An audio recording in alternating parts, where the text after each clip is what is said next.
अस्सलाम वालेकुम नादरीन, अपने प्रोग्राम रोज़े और सेहत के साथ हम हाजिर हैं। आज की हमारी गुफ्तगू का मौजू है रोज़ा और शुगर की बीमारी। शुगर की बीमारी एक बहुत आम बीमारी है। एक अंदाजे के मुताबिक पाकिस्तान में तकरीबन 1 करोड़ से ज़्यादा शुगर के मरीज़ हैं और पाकिस्तान मेडिकल काउंसिल के रिसर्च सर्वे के मुताबिक पाकिस्तान में 45 साल से ज़्यादा के जितने लोग हैं उनमें तकरीबन 25% लोग शुगर के मरीज़ हैं। इतने बड़े पैमाने पे जब ये मर्ज़ मौजूद है और ये वो लोग हैं जिनमें से बहुत बड़ी तादाद रमज़ान में रोज़ों का अहतमाम करती है और रोज़े रखना चाहती है, तो इसलिए हमने इस मौजू को अपनी गुफ्तगू का मौजू बनाया है कि रमज़ान के रोज़े शुगर के मरीज़ों के लिए उनको क्या अहतमाम करना चाहिए, क्या एहतियातें करनी चाहिए और किस तरह से इसको मैनेज करना चाहिए कि रमज़ान के फ़वाइद को भी बेहतर से बेहतर तरीके से हासिल कर सकें और अपने शुगर के मर्ज़ को भी बेहतरीन तरीके से कंट्रोल में रख सकें। रमज़ान के महीने में शुगर के मरीज़ों के लिए जो सबसे अहम चीज़ है वो ये है कि रमज़ान के महीने को बेहतर तरीके से गुजारने के लिए उनको खुसूसी तौर पर प्लानिंग करने की ज़रूरत है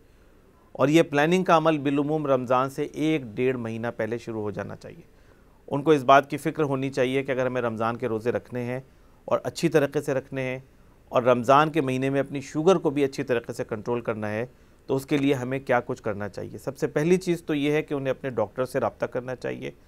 और डॉक्टर को बताना चाहिए कि भाई मैं रमज़ान के रोज़े रखना चाहता हूँ या चाहती हूँ और इस बात को मैनेज किया जाए कि रमज़ान के रोज़े बेहतर तरीके से गुजर सकें और शुगर भी जो है आपकी वो कंट्रोल के अंदर रहे। इसमें अहम तरीन चीज़ ये होती है कि रमज़ान के महीने में जो लोग रोज़े रखना चाहते हैं वो किस तरह की दवाओं पर हैं। वो सिर्फ शुगर के लिए गोलियाँ इस्तेमाल कर रहे हैं या वो इंसुलिन इस्तेमाल कर रहे हैं और उसके नतीजे में शुगर की मैनेजमेंट के ऊपर और कंट्रोल के ऊपर फ़र्क पड़ता है। उसके लिए डॉक्टर से उनको रब्ता भी करना चाहिए और इस बात को प्लान करना चाहिए कि रमज़ान में ये इंसुलिन की डोजिंग किस तरह होगी, कितने यूनिट सुबह में लिए जाएंगे, कितने यूनिट शाम में लिए जाएंगे, सहरी से पहले और अफ्तार के बाद, और रमज़ान में गोलियों का क्या शेड्यूल होगा। बिलुमूम डॉक्टर्स ये रिकमेंड करते हैं कि जो दिन में एक टाइम लेने वाली गोलियाँ हैं उसको अफ्तार के वक्त लिया जाए और जो इंसुलिन की डोज़ है वो उसको अपनी शुगर के हिसाब से एडजस्ट किया जाए। सबसे अहम शुगर का जो लेवल है वो सहरी के 2 घंटे के बाद मॉनिटर करने का होता है कि जिसको पोस्ट प्रेंडियल ग्लूकोज कहते हैं और इससे पता चलता है कि शुगर की मकदार जिसम में ज़्यादा हो रही है या कम हो रही है। और डॉक्टर्स ये कहते हैं कि 140 से 180 मिलीग्राम पर डेसीलीटर शुगर होनी चाहिए सहरी के 2 घंटे के बाद। अगर शुगर इससे ज़्यादा है तो इसका मतलब ये शुगर आपकी ज़्यादा चल रही है, इसको बेहतर तरीके से कंट्रोल करने की ज़रूरत है। इंसुलिन की डोज़ को एडजस्ट करने की ज़रूरत है या शुगर की गोलियों की डोज़ को एडजस्ट करने की ज़रूरत है। लेकिन अगर ये शुगर सहरी के बाद 2 घंटे के बाद 140 से कम है या 110 या 120 से कम है या 100 से कम है तो इस बात का ख़तरा है कि अफ्तार होने तक या रोज़ा ख़त्म होने तक शुगर की मकदार खून के अंदर कम हो जाए और हाइपोग्लाइसीमिया डेवलप हो जाए। अगर हाइपोग्लाइसीमिया डेवलप हो जाए, खून की मकदार शुगर के अंदर कम हो जाए तो उस सूरत में मरीज़ के लिए रिकमेंड किया जाता है कि वो रोज़े को तोड़ दे।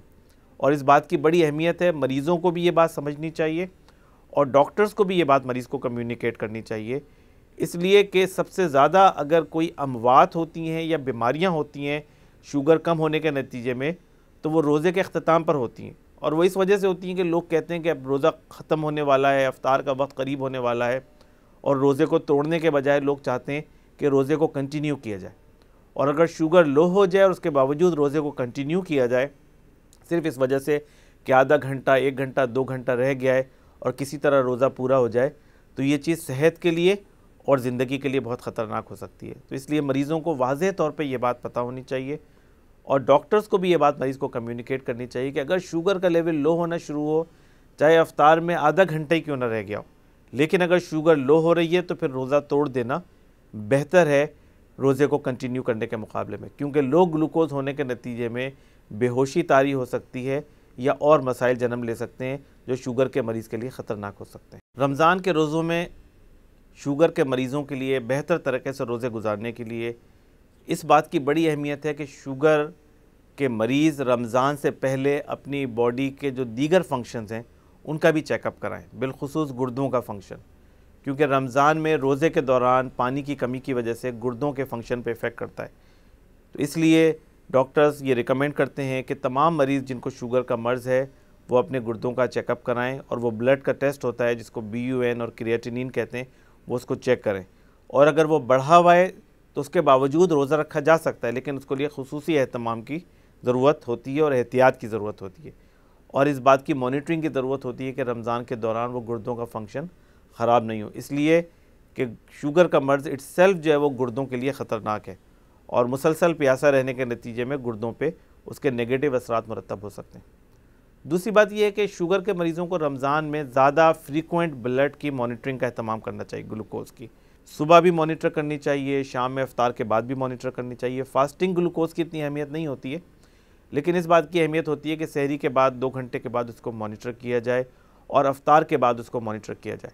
तो बिलउमूम रमज़ान के महीने में ब्लड ग्लूकोज़ की मॉनिटरिंग का एहतमाम ज़्यादा होना चाहिए। तीसरी बात यह है कि रमज़ान में इस बात की तो लोग फ़िक्र करते हैं कि कहीं शुगर लो ना हो जाए, लेकिन इस बात का एहतमाम कम करते हैं कि शुगर ज़्यादा हो तो उसको भी कंट्रोल होना चाहिए। खाने पीने में एहतियात कम हो जाती है रमज़ान के महीने में, और शुगर का लेवल मुसलसल ज़्यादा रहना सेहत के लिए, गुर्दे के लिए, आँखों के लिए, दिमाग के लिए नुकसान का बाइस बन सकता है। और 1 महीने तक अगर मुसलसल शुगर ज़्यादा रहे तो उसके नतीजे में आसाब पे और गुर्दों पे बहुत ज़्यादा उसके नेगेटिव असरात मुरतब होते हैं। तो इसलिए शुगर के मरीज़ों को जो दूसरी चीज़ मॉनिटर करनी चाहिए वो ये है कि ऐसा ना हो कि शुगर का लेवल मुसलसल ज़्यादा चलता रहे, और अगर ऐसा हो तो उस सूरत में उनको अपनी शुगर की जो दवाई है उसकी डोज़ को एडजस्ट कराना चाहिए। डॉक्टर से रमज़ान के दौरान भी मिलना चाहिए अगर शुगर ज़्यादा चल रही हो। इंसुलिन को डोज़ को दोबारा से एडजस्ट करना चाहिए, उसको बढ़ाना चाहिए अगर शुगर का लेवल ज़्यादा चल रहा है। लेकिन इस बात का एहतमाम करना चाहिए कि शुगर एक ऑप्टिमम कंट्रोल के अंदर रहे, ना वो लो की तरफ जाए और ना वो ज़्यादा की तरफ जाए। इसमें जितना डॉक्टर का रोल है तकरीबन उतना ही या उससे ज़्यादा मरीज़ का रोल है कि मरीज़ को इस बात का एहतमाम करना चाहिए कि मखसूस सिर्फ रोज़ा रखना नहीं है, बल्कि रोज़े के साथ साथ अपनी शुगर को बेहतरीन तरीके से कंट्रोल में रखना है, ताकि वो आपकी सेहत के लिए मुफीद हो सके रोज़ा, और आपकी सेहत को नुकसान ना पहुँचाए। और उसके लिए इस पूरी मॉनिटरिंग की और डॉक्टर के साथ कम्युनिकेशन की ज़रूरत है। नाज़रीन, अब हम आपको ये बताएंगे कि वो कौन कौन सी शुगर के मरीज़ों की किस्में हैं कि जिसमें रमज़ान का रोज़ा नहीं रखा जा सकता है। और उलमा की भी ये राय है कि वो मरीज़ कि जिनको बहुत ज़्यादा दिन में इंजेक्शंस की ज़रूरत हो इंसुलिन के, जिनको दिन में 3 दफ़ा या 4 दफ़ा इंसुलिन की डोज़ लेनी पड़ती हो अपनी शुगर को कंट्रोल करने के लिए, या वो लोग के जो इंसुलिन पंप के ऊपर हों, जिनको मुस्तकिल इंसुलिन की ज़रूरत पड़ रही हो अपनी शुगर को कंट्रोल करने के लिए, या वो लोग के जिनकी शुगर का लेवल बहुत फ्लक्चुएट करता हो। शुगर के बाद मरीज़ ऐसे होते हैं कि जिनका शुगर का लेवल कभी बहुत लो हो जाता है, कभी बहुत हाई हो जाता है, और दिन में कई दफ़ा ये फ्लक्चुएट करता है। तो ऐसे मरीज़ों को रमज़ान का रोज़ा नहीं रखना चाहिए और उनको फ़िदिया देना चाहिए, या अगर जब उनकी सेहत बेहतर हो जाए तो क़ज़ा रोज़े का अहतमाम करना चाहिए। और डॉक्टर्स को भी चाहिए कि ऐसे मरीज़ों को पहले से इंटीमेट कर दें, बता दें कि इस तरह की कैफियत के अंदर रोज़ा रखना सेहत के लिए नुकसानदेह हो सकता है। इसी तरह वो मरीज़ कि जो शुगर की वजह से गुर्दे के आर्ज़े के अंदर हों, जिनका रीनल फंक्शन नॉर्मल ना हो और जिनके गुर्दे जो हैं वो पूरी तरह काम ना कर रहे हों, उस सूरत के अंदर भी ऐसे मरीज़ों के लिए रोज़ा रखना उनके गुर्दों के फंक्शन के लिए नुकसानदेह हो सकता है।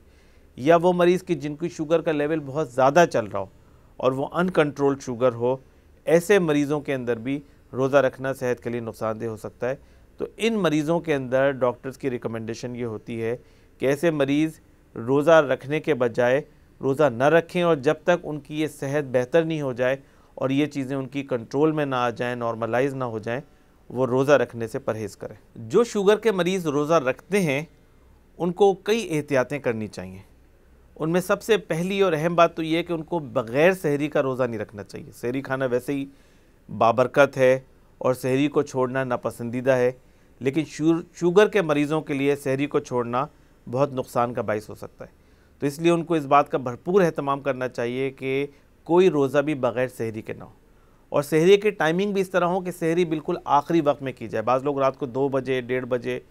3 बजे सहरी कर लेते हैं, लेकिन जो शुगर के मरीज़ होते हैं उनको इस बात का एहतमाम करना चाहिए कि बिल्कुल आखिरी वक्त तक सहरी की जाए या लेट सहरी की जाए, जो कि मसनून भी है। और नबी करीम सल्लल्लाहु अलैहि वसल्लम के इरशादात से ये बात हमें पता चलती है कि लेट सहरी करना ज़्यादा बेहतर है और उसकी फ़जीलत है, तो इस बात का एहतमाम करना चाहिए। दूसरी बात यह कि सहरी में कॉम्प्लेक्स कार्बोहाइड्रेट या फ़ैट कंटेनिंग फूड का इस्तेमाल किया जा सकता है, जो ज़रा स्लो एब्जॉर्प्शन वाले होते हैं और ज़्यादा देर तक जिस्म को ग़िज़ाइयत प्रोवाइड करते हैं।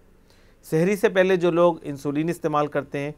उनको ये चाहिए कि सहरी से पहले की इंसुलिन की डोज़ को सहरी के बाद के शुगर के लेवल के हिसाब से उसको एडजस्ट करें।